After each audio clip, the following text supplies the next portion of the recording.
단종, 삼촌에게 빼앗긴 임금의 자리. 강원도 영월 청룡포에 한 벼슬아치가 찾아왔어요. 그는 수양대군의 특별한 명령을 받아 청룡포에 유배 중인 노상군을 만나러 왔지요. 노상군은 다름 아닌 조선의 제6대 임금 단종이었어요. 단종은 수양대군에게 왕위를 물려준 뒤 노상군으로 불리다가 다시 신분이 낮아져 평민이 된 처지였지요. 어명이요! 죄인 노상군은 어서 나와 사약을 받으시오! 벼슬아치가 소리치자 단종이 조용히 마당으로 걸어 나왔어요. 결국 이런 날이 왔군. 그동안 내게 충절히 지켜준 신하들이 고마울 따름이오. 단종은 이미 모든 일을 예감한 듯 차분한 목소리로 말했어요. 그가 땅바닥에 무릎을 꿇자 벼슬아치의 부하가 사약이 담긴 그릇을 내밀었지요.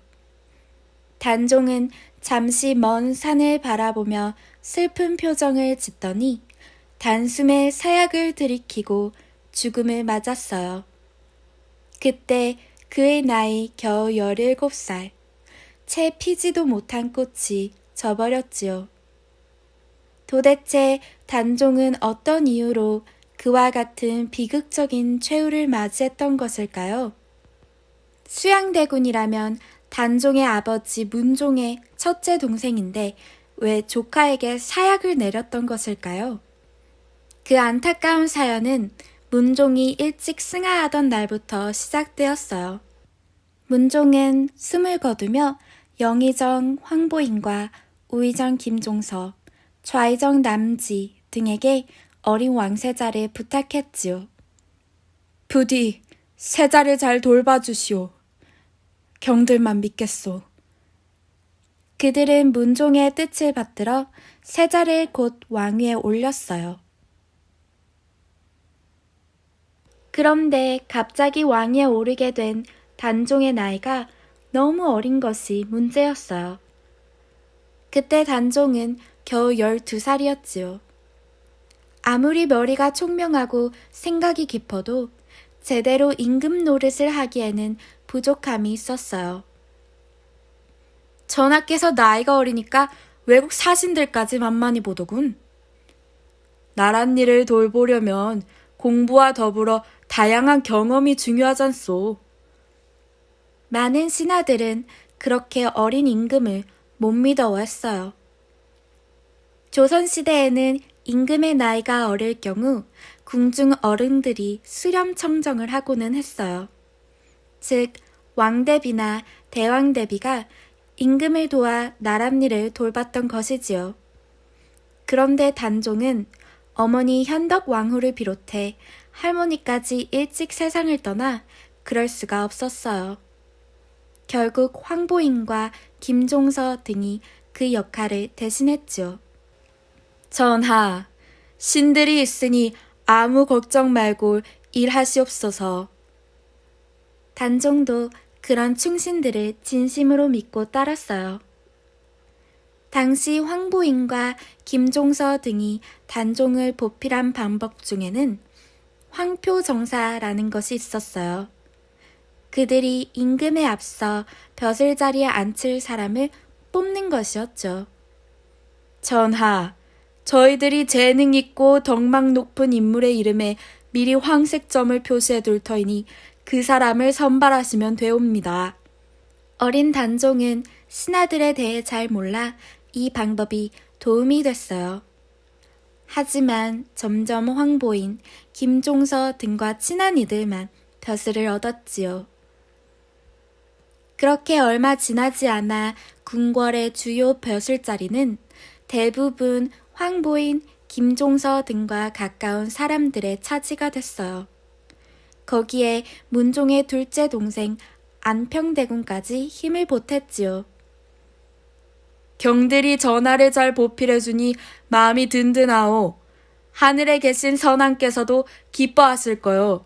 과분한 말씀이십니다, 대군. 전하께서 성군이 되시는 길에 저희는 그저 작은 보탬이 되려는 것뿐입니다. 안평대군도 형인 문종을 생각해 단종을 꼭 지켜주고 싶었어요. 그런데 문종의 첫째 동생인 수양대군은 달랐어요. 그는 몇몇 신하들이 어린 단종을 꾀어 임금을 우습게 여기고 자신들의 욕심만 채우고 있다고 생각했죠. 지금 나라 꼴이 엉망이오. 나이 어른 임금은 허수아비고 신하들이 제멋대로 행세를 하잖소. 그러자 한명회와 권남 등 그를 따르는 신하들이 말했어요. 100번 1000번 옳은 말씀입니다. 그러니 대군께서 왕위에 올라 이 나라를 이끄셔야 합니다. 아무리 임금의 나이가 어려 문제가 있다고 해도 그것은 감히 입 밖에 꺼낼 말이 아니었어요. 임금의 자리를 탐내는 것은 무엇보다 큰 죄였으니까요. 하지만 수양대군은 그 이야기를 듣고 오히려 미소를 띄었어요. 나보고 임금이 되라. 하기야 기회가 주어진다면 못할 것도 없지. 그럼요, 대군. 군주가 되시기에 대군만한 인물이 없습니다. 사실 수양대군은 오래전부터 스스로 임금이 되고 싶었어요.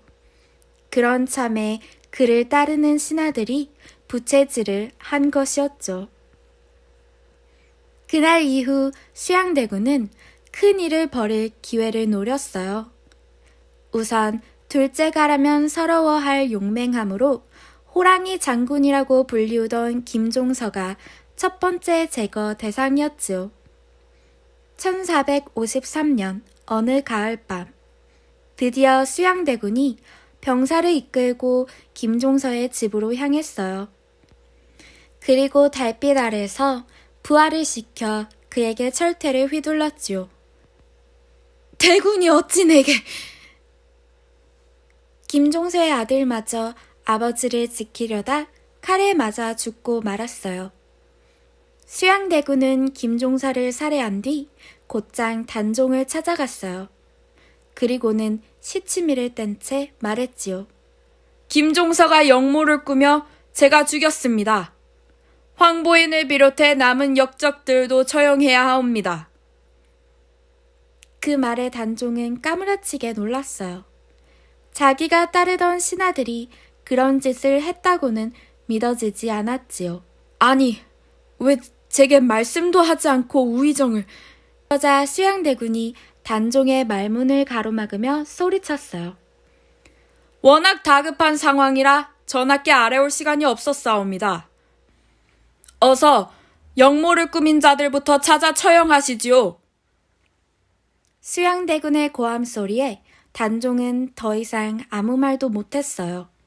결국 황보인 등 단종을 지키던 신하들은 전부 목숨을 빼앗겼고 안평대군마저 강화도를 유배 갔다가 죽임을 당했지요. 그 후 한명회와 권남 등은 은근히 임금을 위협해 단종이 스스로 수양대군에게 왕위를 물려주도록 했어요. 그러자 다른 신하들 사이에서 비난의 소리가 들려왔어요.